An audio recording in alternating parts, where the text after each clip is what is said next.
Bienvenidos alumnos a una nueva clase de física y astronomía. En este caso vamos a estar introduciéndonos un poquito en el mundo de la óptica y específicamente de la óptica geométrica. Pero antes de llegar a la óptica geométrica vamos a repasar un poquito y a ampliar un poquito lo que ustedes investigaron para la clase pasada cuando hablábamos de naturaleza de la luz. Decíamos que la luz tenía una naturaleza que era dual, que bajo ciertas circunstancias se podía comportar como una partícula y que bajo ciertas otras circunstancias se comportaba como una onda, específicamente como una onda electromagnética. Ahora, ¿qué es esto de onda electromagnética?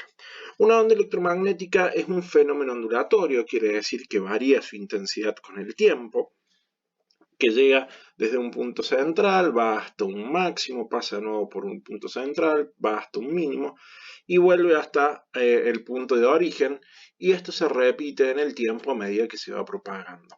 Que sea una onda electromagnética quiere decir que los dos parámetros o las dos magnitudes que están involucradas en esta onda son las de un campo eléctrico y la de un campo magnético, la de un fenómeno eléctrico y la de un fenómeno magnético, que son perpendiculares entre sí, forman un ángulo de 90 grados. En este caso lo que es rojo sería el campo eléctrico, estaría vertical, lo que es el campo magnético estaría en azul y estaría horizontal, estaría sobre el suelo, mientras que la dirección de propagación es perpendicular a ambos campos, tanto el eléctrico como el magnético. Es decir, que todos forman un ángulo de 90 grados entre sí. Tanto el campo eléctrico con el eléctrico con la dirección de propagación y el magnético con la dirección de propagación, todo forma un ángulo de 90 grados. Ahora, como todo movimiento ondulatorio, hay ciertos parámetros que nosotros nos tenemos que familiarizar porque los vamos a estar trabajando mucho a lo largo de este desarrollo, que son los parámetros que definen una onda. De esos parámetros que definen una onda, hay dos que tienen que ver con longitudes y hay otros dos que tienen que ver con tiempos. Dos se definen en el espacio y dos se definen en el tiempo. ¿Sí?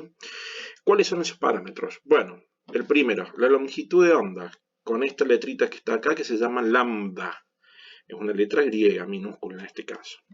¿Qué es la longitud de onda? Es la distancia entre dos puntos cuyo estado de movimiento es idéntico, como por ejemplo dos crestas, es decir, dos puntos máximos, o dos valles adyacentes.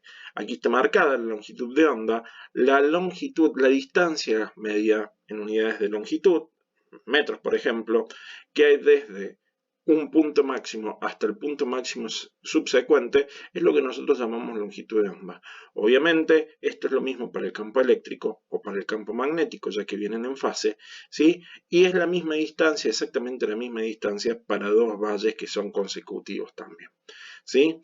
Esa longitud de onda entonces hace referencia hacia una distancia que nosotros tenemos entre dos picos o dos valles consecutivos.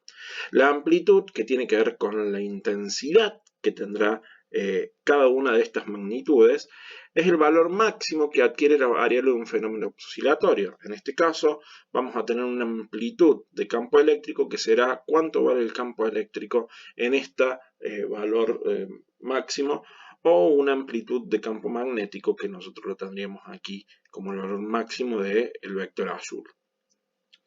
La frecuencia es el número de repeticiones o de ciclos completos. Cuando decimos ciclos es desde el punto central a un máximo, pasamos por un mínimo a volver al punto central, la cantidad de ciclos completos que entran por unidad de tiempo. La frecuencia generalmente nosotros le ponemos la letra F, no sé por qué aquí está con B corta, ¿sí? Si es cantidad de ciclos por unidad de tiempo, es ciclos dividido segundos, porque es la unidad de tiempo. Ese ciclos por segundo, siendo el ciclo una magnitud adimensional, sería 1 sobre segundo. Es lo que nosotros conocemos como la unidad de medida Hertz, que se utiliza, por ejemplo, para las frecuencias de las radiotransmisiones. ¿Sí? Tantos megahertz o tantos kilohertz que vienen siendo las frecuencias de portadora.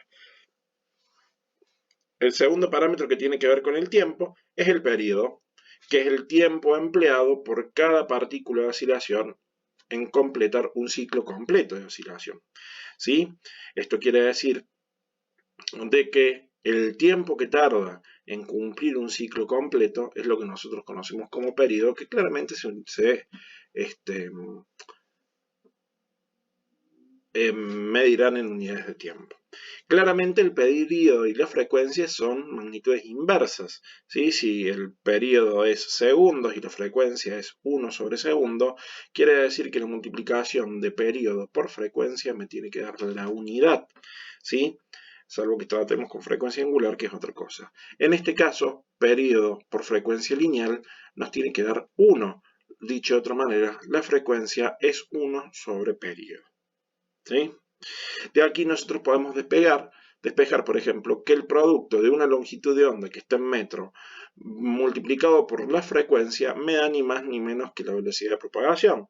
Porque si una longitud de onda es la totalidad o es la longitud que ocupa un metro, y nosotros, perdón, un ciclo, y nosotros multiplicamos por la cantidad de ciclos por segundo, bueno, esta longitud que corresponde a un ciclo multiplicado por la cantidad de ciclos que entran en un segundo, me va a terminar dando ni más ni menos que la velocidad con la que se propaga.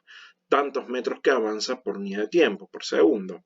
Dicho de otra manera, la velocidad de propagación en un medio cualquiera es la longitud de onda lambda en ese medio por la frecuencia. Esto es, la longitud se mide en metros, la frecuencia se mide en hertz, que es 1 sobre segundo. Si nosotros multiplicamos nos queda metros por 1, que es metros, dividido segundo, metro por segundo, que es la unidad de velocidad de propagación.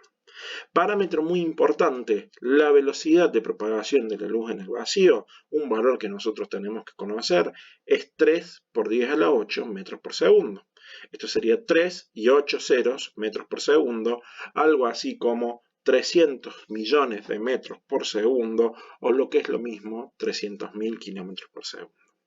Algo interesante de conocer es que el concepto de campo eléctrico y de campo magnético existen en el espacio, haya materia o no haya materia, para demostrar que ese campo está existiendo. Es una influencia que tiene un fenómeno puntual sobre un espacio, sobre una región, y sobre ese espacio, sobre esa región, puede estar llena de materia o no. Esto hace de que la luz se pueda propagar por el vacío, mientras que otro tipo de ondas, como son las ondas mecánicas, no lo hacen.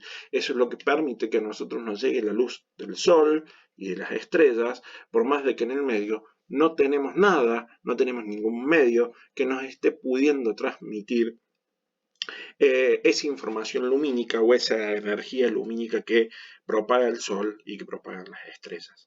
Claramente,